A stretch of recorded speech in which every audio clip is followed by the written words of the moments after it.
Ja, fiets ik door Arnhem en dan komen we op een heel mooi camperplakje.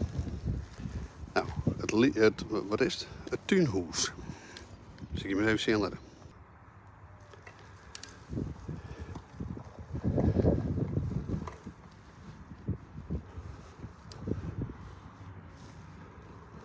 Nou, op dit moment vol. Het is Paasweekend natuurlijk. Zo de waskakken.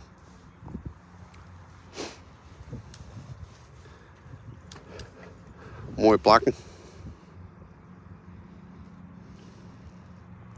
Op gas of op een steen. Kortom, heel mooi plakje om je te vertoeven. In Arnhem hartstikke alles in. Daar haast hier een winkel. Dus vlakbij. Kun je mooi fietsen. naar je Lauwersoog. Dus dan kun je nog mooi aan het water zetten. Dus wil je wat in Limburg, wil je wat in Friesland doen, dan is dit natuurlijk een mooi plakje.